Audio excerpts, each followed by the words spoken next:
Hello there, welcome back to Jennie Designs with Paper. Thank you for stopping by my channel today. We are going to do a little bit of pattern paper piecing. So get comfy and let's get crafty. So I've seen a lot in my social media feed, old school card techniques involving pattern paper and chopping it up and using it. And today I'm going to make a card with the Starburst pattern paper method. So I have 6 different patterns of paper here. I'm cutting them down to 1-inch strips. And then once I have cut these 1-inch strips, I'm going to take them in my Fiskars trimmer. And I'm cutting them in stacks of 3 because I am not concerned about, well, total exactness, because this is a forgiving technique. So I'm cutting each of these 1-inch, all of these 1-inch strips into a triangle, just lining up opposite corners with the cut track in my Fiskars cutter. I put the blade down through the middle so that it doesn't tear the corners. So the next thing I have done is grabbed a piece of copy paper, and I have trimmed this down to be 3 3/4 by 5 inches. So it is smaller than, oh wait, no, I didn't trim it yet. This is 4 by 5 1/4 inches. I didn't trim it yet. So to make the Starburst pattern, you just add adhesive to the back of the triangle and start on an edge. My plan here, and I'm going to zoom through this because this was clearly the longest part of this card. My plan here is to put a pattern of white print and then colored print and white print and colored print. And you can see that 3 triangles in, I already made a boo-boo and put 2 of the colored prints together. I fixed it. It did tear one piece of paper a little tiny bit, but it was not a super huge deal.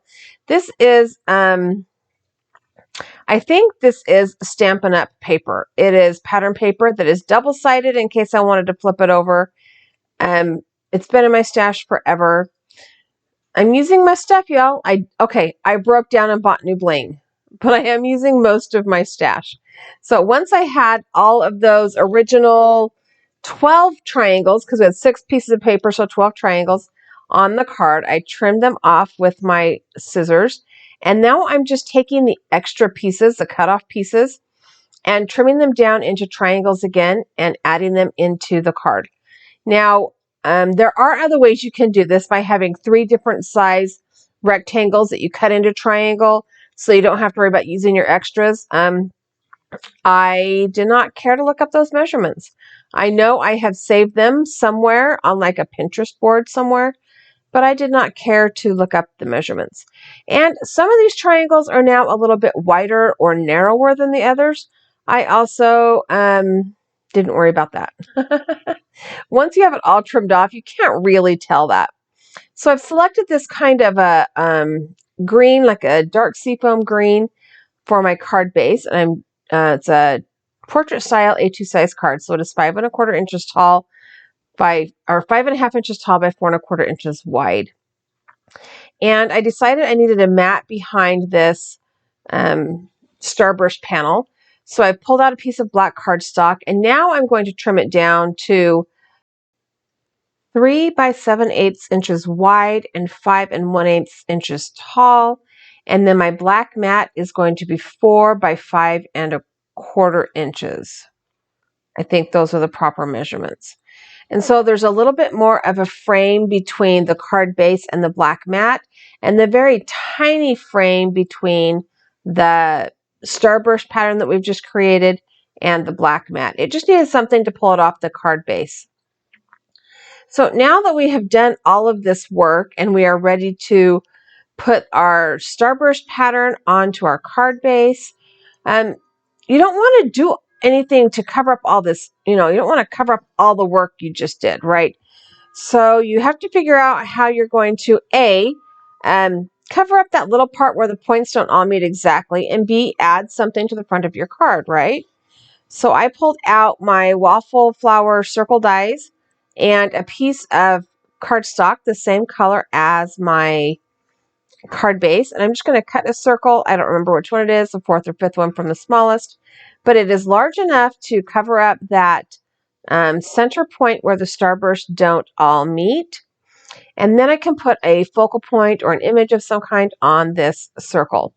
So I have cut out some flowers from the Simon Says Stamp Winter Crocus die, which I think was a Stamp Timber die a year or two ago. I can't remember, but I've cut just the flowers out. The stems to this die are very, very delicate, and I didn't think they would really add anything to the focal point of this card.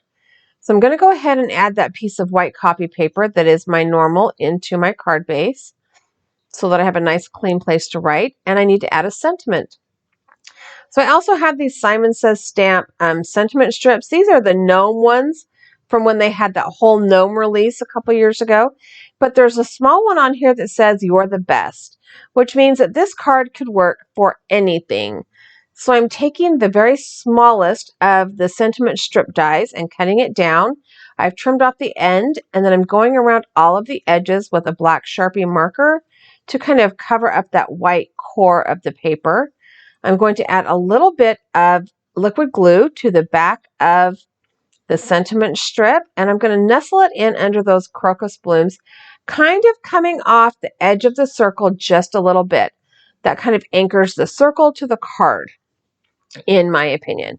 I'm going to add a little bit of bling by adding some Wink of Stella glitter to my flower blossoms. And then I talked about my bling purchase. So I went and purchased tons of Honeybee Stamp bling. These are the Aurora Borealis clear gems. And of course I had to have them because I said Aurora Borealis, and that is kind of my dream vacation, to see the northern lights. I'm adding one large one and two small ones above the flowers, and one large one and a small one below the flowers. And aside from the pattern paper piecing, this card was super fast and easy. So I'm going to spend a few of my Wednesdays making cards that use pattern paper as the focal image. So I hope you're into that. Thanks for hanging out with me. I hope you enjoyed this video. I would appreciate it if you click that subscribe button if you have not already subscribed. If you gave the video a thumbs up if you liked the video, and leave me a comment down below and tell me the last time you bought pattern paper. Have a great day.